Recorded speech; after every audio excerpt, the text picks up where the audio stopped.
Shares of Microsoft were down pretty considerably early in the day, but now largely flat, and shares of Google down nearly 3%. As we found out, the road ahead for big tech looks a bit bumpy after Microsoft's earnings report.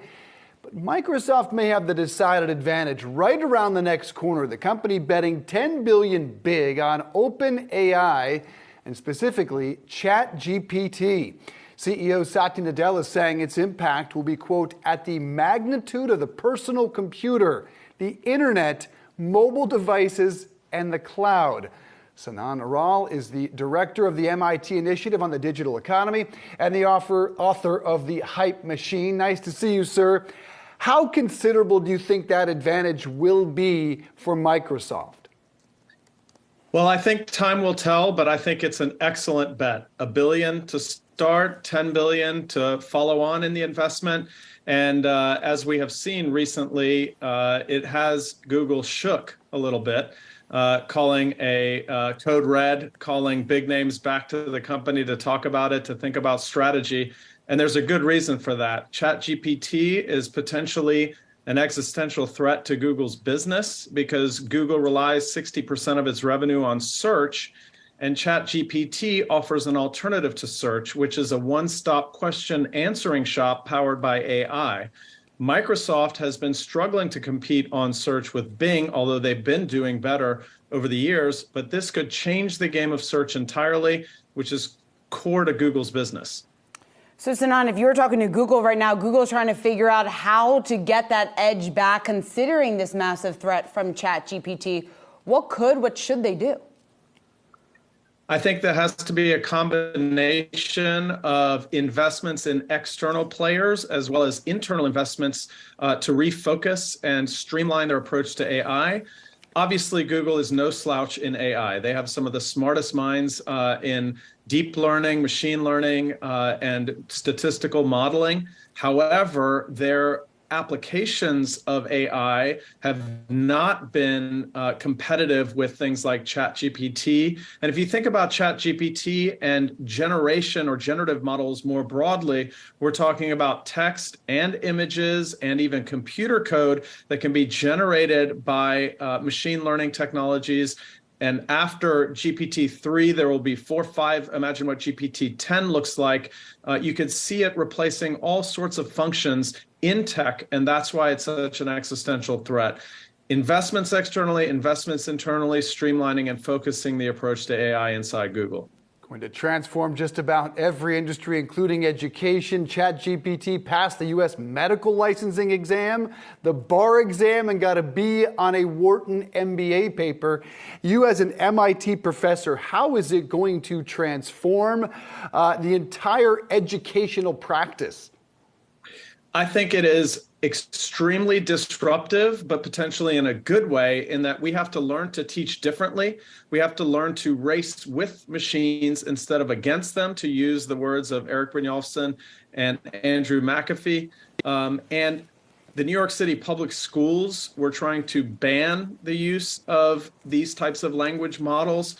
I don't think that's the right approach. I think what we have to do is we have to change the way we educate. We have to reskill and, based on our education, focus on things that complement artificial intelligence rather than try to compete with it or ban it or slow it down. It's potentially a way to enhance and augment and scale creativity, but it has to be used in a way that's complementary with human skills. And that's going to be the next challenge for the labor force as well.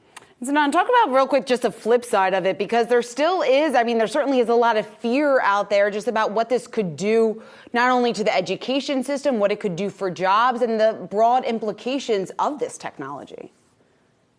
Well, we're experiencing one of the greatest upheavals in the labor market that we've seen in a long time. You can imagine human history punctuated by several of such transformations: the agrarian revolution, the industrial revolution, and now the information revolution, which is essentially an accelerated exponential change at the current moment, even compared to 20 years ago, with the advent of large language models, scalable machine learning, and AI.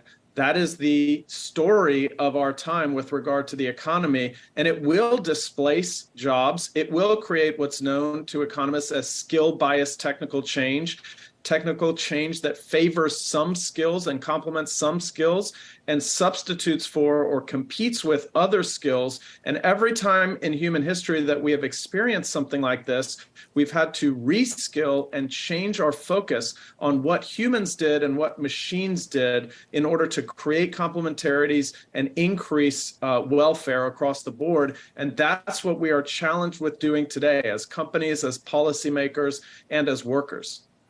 Sinan, it was my hope that my kids didn't really know what ChatGPT was. Boy, was I wrong. They laughed. They said all their friends are using it. I'm not sure how. I'm not sure if they're cheating. What would you tell parents? How should we handle this? The fear is our kids are not only cheating, but their inability to form their own opinions is in jeopardy. What should we do? It's funny you asked that. I was going to say that they probably knew before you did, as I'm sure that my nine-year-old knew before I did. As the father of a 9-year-old, I do not want to scare him away from this type of technology, although we have strict limits for screen time at our house. I want him to play with it. I want him to experiment with it. I want him to understand how to use it. I want him to think about how he might work with it, rather than try to keep him off of it or to keep him away from it.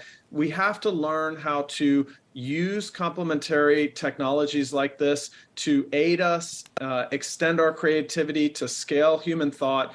And I think that starts with young generations. Frequently, they're the innovators. We're the laggards. Maybe they should show us what we should be doing with it. Certainly, cheating should be something that you parent away from at all times from an ethical and moral standpoint, and that using technology not to cheat, but to knowingly and transparently address the technological revolution is the right way to go about it in my mind.